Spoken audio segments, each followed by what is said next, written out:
Hello friends, good morning. Welcome to ask spoken English academy. मी आरती वाके एक नवीन video घेऊन तुमच्या समोर आली आहे. लास्ट व्हिडिओमध्ये आपण शॅल हॅव आणि विल हॅव म्हणजेच भविष्य काळामध्ये आपल्याकडे काय असेल हे बघितलं होतं. पण हे जर सेंटेन्सेस निगेटिव्ह करायचे झाले तर ते कसे होऊ शकतात ते आज आपण बघणार आहे.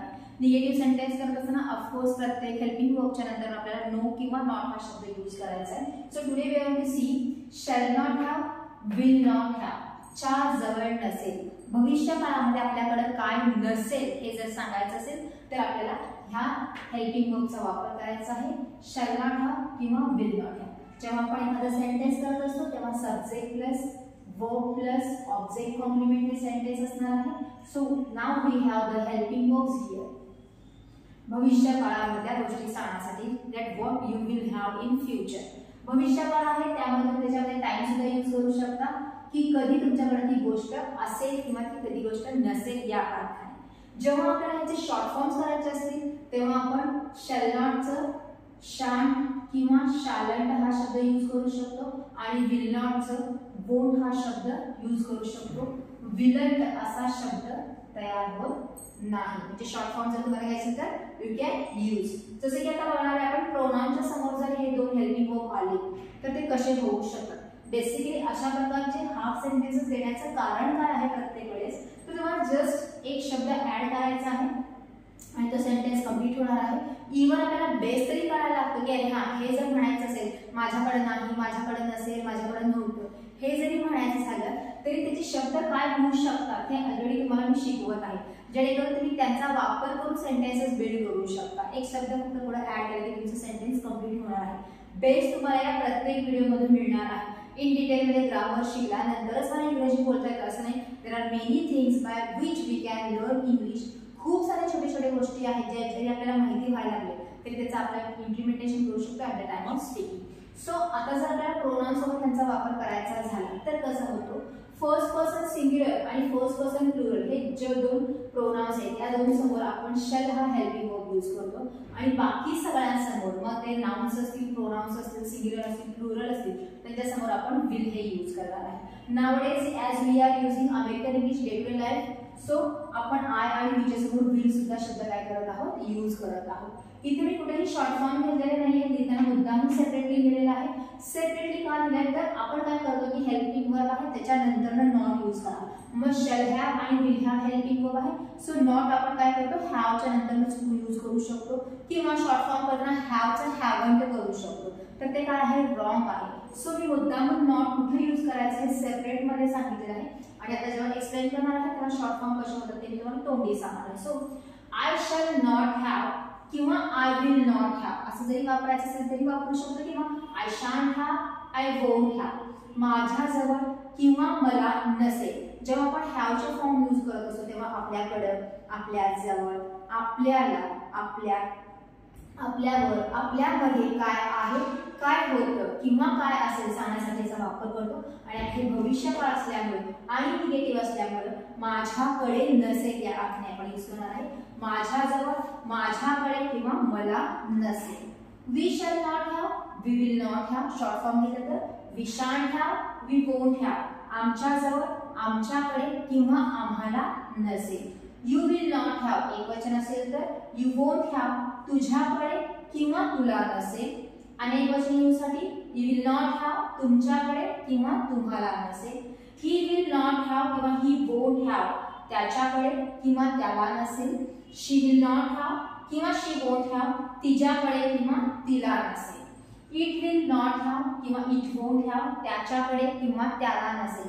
इट आपण नॉन लिव्हिंग थिंग साठी वापरतो, ॲनिमल साठी वापरतो, बर्ड साठी वापरतो, एखाद्या प्लेस साठी वापरतो.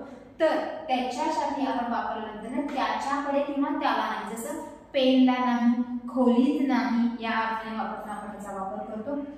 दे विल नॉट हॅव किंवा दे वोंट हॅव त्यांच्याकडे किंवा त्यांना नसेल. खूप सारे लोक आहेत आणि त्यांच्याकडे नसेल या अर्थाने.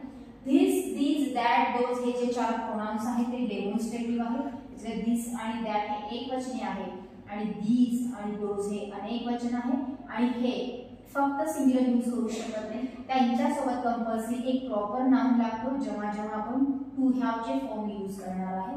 सो एक वचनच्या समोर एक वचन आणि अनेक वचनच्या समोर अनेक वचन प्रॉपर नाउन तुम्हाला ह्याच्यासोबत यूज करायचं आहे. So this dash will not have किंवा this dash won't have, ह्याला किंवा ह्याच्याकडे नसेल. these dash will not have किंवा these dash won't have, ह्यांच्याकडे किंवा ह्यांना नसेल. that dash will not have, that dash won't have, त्याच्याकडे किंवा त्याला नसेल. आणि those dash will not have, those dash won't have, त्यांच्याकडे किंवा त्यांना नसेल. भविष्य काळामध्ये आपल्याकडे काय नसेल. काय काय असू शकतं? वस्तू असू शकतात, व्यक्ती असू शकतात, प्राणी असू शकतात, त्याच्यानंतर एखादी गोष्ट असू शकते, पैसे असू शकतात, वेळ असू शकतं, ज्ञान असू शकतं, एखादा रोग किंवा आजार असू शकतो. त्या सगळ्या गोष्टी तुम्हाला ॲज अ ओ म्हणून ते यूज करायचं आहे. इवन आपण शॅल हॅवचा वापर फ्युचर परफेक्ट टेन्स मध्ये सुद्धा करू शकतो. So after helping verb you can use V3, क्रियापदाचं पास्ट पार्टिसिपल म्हणजे क्रियापदाचं तीस रूप तुम्ही यूज करू शकता. But that goes under future perfect tense, future perfect टेन्सच्या खाली जाते. आता आपण बेस फक्त एवढं तरी आपल्याला कळणं गरजेचं आहे म्हणून बघतोय. हे झालं सगळे प्रोनाउनच्या संदर्भात. प्रोनाउन एक वचन आहे का अनेक वचन आहे ते कन्सिडर केलेलं नाहीये, तर प्रत्येकासमोर आपण विल वापरलेला आहे. फक्त आय आणि तिच्या समोर मात्र शॅल आणि विल दोन्ही वापरलेले. आता जर प्रॉपर नाउन्स असतील एक वचन किंवा अनेक वचन, त्या सगळ्यांसमोर आपल्याला विल हाच काय करायचा आहे, हेल्पिंग वर्ब यूज करायचा. जसे की सोनू वोंट हॅव, सोनूकडे नसेल. क्लासरूम वोंट हॅव, क्लासरूम मध्ये नसेल. विलेजेस वोंट हॅव, खेडेगावामध्ये नसेल. बुक्स वोंट हॅव, पुस्तकामध्ये नसेल. रूम वोंट हॅव, खोलीमध्ये नसेल. टेबल वोंट हॅव, टेबलला नसेल. ट्रीज वोंट हॅव, झाडांना नसेल. काय असेल काय नसेल ते आपण फक्त ओ ऍड करणार आहे की भविष्य काळामध्ये काय नसेल. जसे की I won't have time tomorrow, मला उद्या वेळ नसेल. He won't have a job, त्याला नोकरी नसेल. This classroom will not have AC next month, पुढच्या महिन्यामध्ये या क्लासरूम मध्ये एसी नसेल. Books won't have proper cover, पुस्तकांना चांगला कव्हर नसेल. Classroom won't have tables, classroom मध्ये टेबल्स नसतील. म्हणजे भविष्य काळामध्ये कुणाकडे काय नसेल हे सांगण्यासाठी आपण shall not have, will not have हा हेल्पिंग वर्बचा वापर करतो. सगळे सेंटेन्सेस हे फ्युचर मध्ये होणार आहेत. आता तुम्हाला काय करायचंय, first of all read these things. सारखं एवढं तरी तुम्ही पाठ करा, रीड करा, म्हणजे तुम्हाला नक्की हे जेव्हा जेव्हा सेंटेन्सेस तुम्हाला मराठीमध्ये दिसणार आहे त्याचे इंग्लिश करत असताना सोपं जाणार आहे. Even you can make a whole sentence by using O or V3.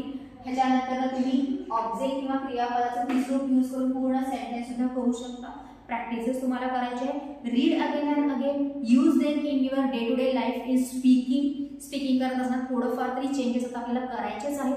Marathi into English करायचंच आहे, मगच त्याचा काहीतरी उपयोग होणार आहे. अदरवाईज फक्त तुम्ही टॉपिक शिकताय, समजून घेता आणि विषय संपला असं होत नाही. Implementation of that thing is important. So practice करायची आहे. Make sentences, write sentences, use that sentences into your speaking, मगच तुम्हाला त्याचा काहीतरी फायदा होणार आहे. So this is for today. Thank you very much.